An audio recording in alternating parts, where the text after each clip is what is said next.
Good evening to everyone. Today I want to talk to you new and future Lyft drivers and those of you who enjoy watching my content about what is Lyft demand bars, okay?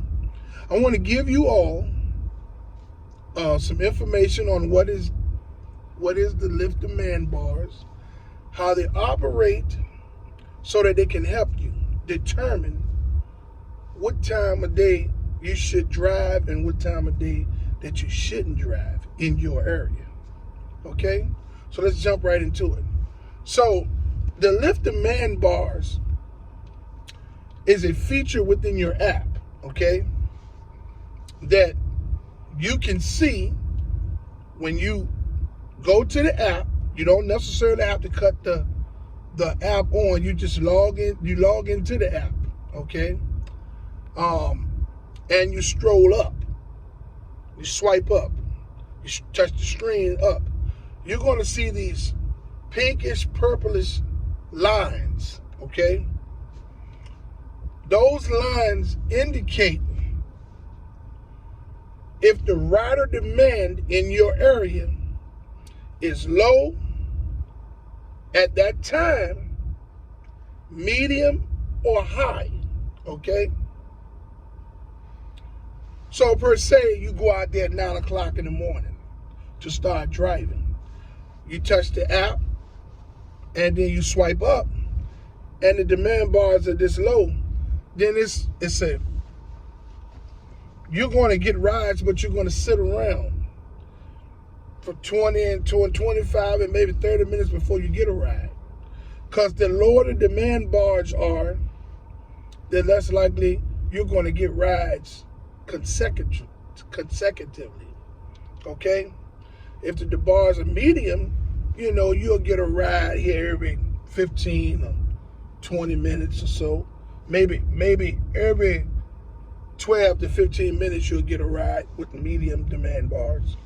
When the bars are high, they're going to come. As soon as you drop one off, you're going to get one and throw it in the queue. You know what I'm saying? This depends on the areas that you live in, that you're going to be driving in. The areas that you're going to be driving in, the demand bars are going to operate different based on the areas that you are driving in.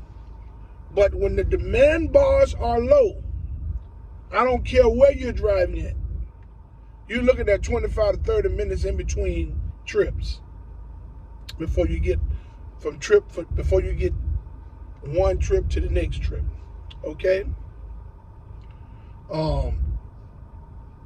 And when they're medium, you're looking at 12 to 15 minutes per ride, you know what I'm saying? But when they're high demand, when the bars are all the way up, they jump just like this. It is important that you new and future Lyft drivers understand these bars and how they operate, okay, in your area, okay?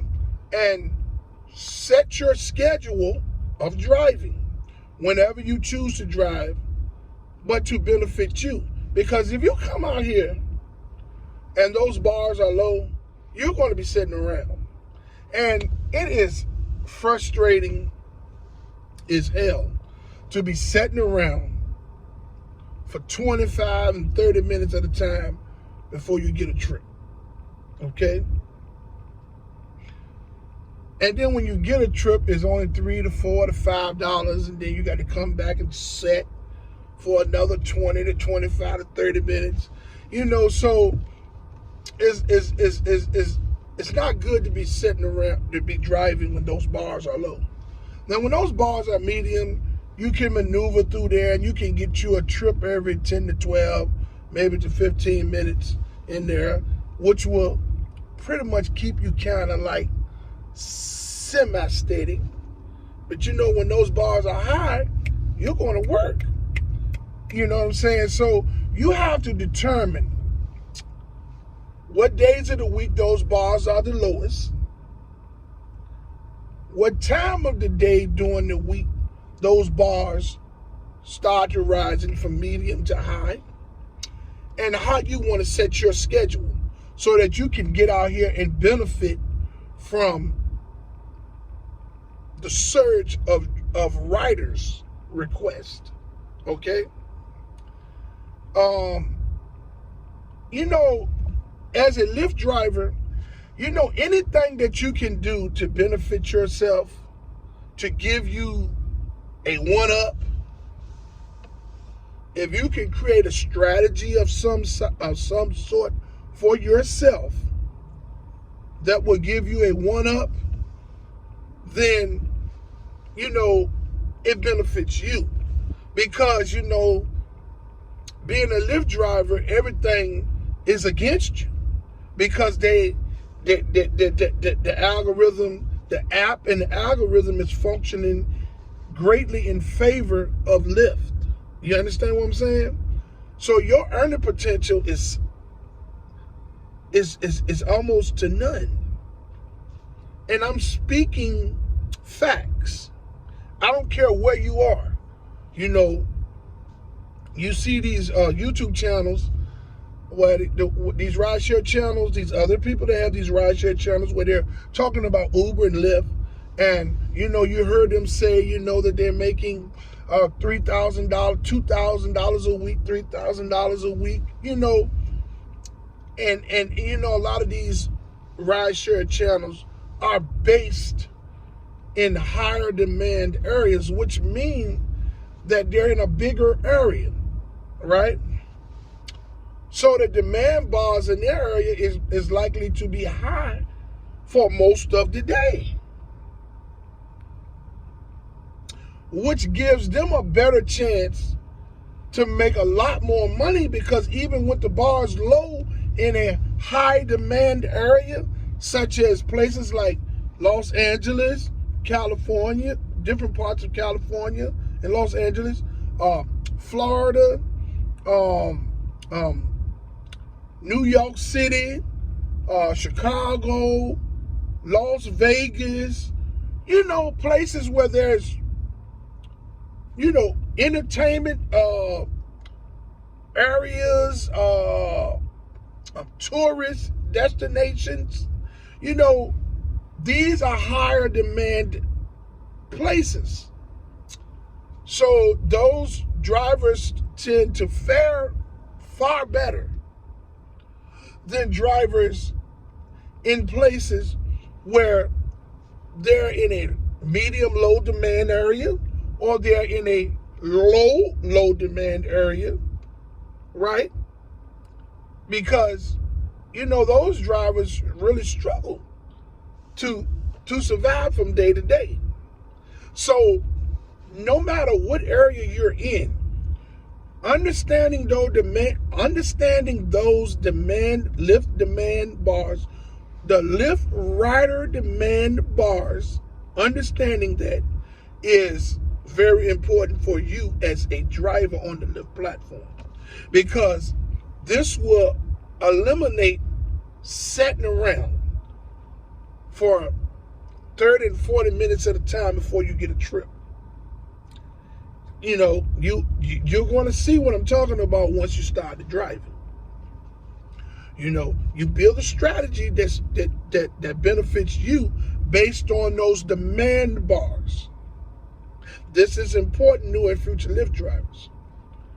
Once you build your strategy and your schedule to drive on the Lyft platform based on those rider demand bars, then you're going to benefit better. You know what I'm saying? Because sitting around waiting on trips, it is just, I've done it. You know what I'm saying? Being a driver that's in the Lyft Express program that drives 10 to 12 hours, 6 days a week, it's a lot of sitting around. In my area, because I'm in a medium low demand area. And is more drivers here than there is riders. So the earning potential is very bad, especially for someone that's in the Lyft Express program. You know, with your own vehicle, the earning potential is a little bit better, but it's still not that good because of it being a medium low demand area. So, you know, this when they created this platform, when they created this Lyft platform, same as they did with Uber, they didn't factor in that all of the areas are not going to be functioning the same at the same level when it comes to riders. You know, that's why you have so many thousands, tens of thousands of unsatisfied drivers protesting and striking on a daily basis. Because the computer algorithm there at Lyft and Uber tends to lean heavier towards the higher demanded areas, which those higher demanded areas normally get majority of the tips. I mean the bonuses. You know what I'm saying? You know, when you see these drivers on YouTube saying that they're making all this money in their areas and things of that nature, I guarantee you at least $600 of the $2,000 that they're making is probably bonuses in some type of way. They give these rideshare channels and riders and drivers in these higher demand areas very lucrative ride challenges. You get it? And very lucrative 3 streak bonuses and streak zone bonuses because they're in higher demand areas. So, man, they might be turning out $150 a day in bonus money on top of the money that they're making from the rides because they're in the higher demand areas. So new and future Lyft drivers, please understand. Understanding the Lyft rider demand bars is one of the most important things you can do. You go on your app, you swipe the screen up, you're going to see pinkish purplish looking bars. These bars tell you what the demand is in your area at that time for riders. Okay? If they're low, you're going to be sitting around for 25 to 30 minutes per ride. If they're medium, I say anywhere between 10 to 12 minutes, maybe to 15 minutes per ride. If they're high, you're going to get your rides like maybe every 2 to 3 minutes right behind each other. Okay? So I just wanted to talk to you all today to give you all some insight on what these rider demand bars are in how to access them in your app and how to build a strategy and a schedule based on these rider demand bars. I would like to say to you all that I fully support the striking and protesting efforts of Lyft and Uber drivers and gig workers from city to city and state to state. I fully commend you all for your unselfish approach to fighting for change for everyone. Even if you all don't get any change, I applaud you all's efforts for your unselfish approach to fighting for change for everyone. I support you all 100%. I would like to say to all of those who haven't subscribed to my channel to like, subscribe, and hit the notification bell so you can stay in the loop for my latest video. You all stay safe out there today. Make as much money as you can. And until my next video, let's get this bread, baby.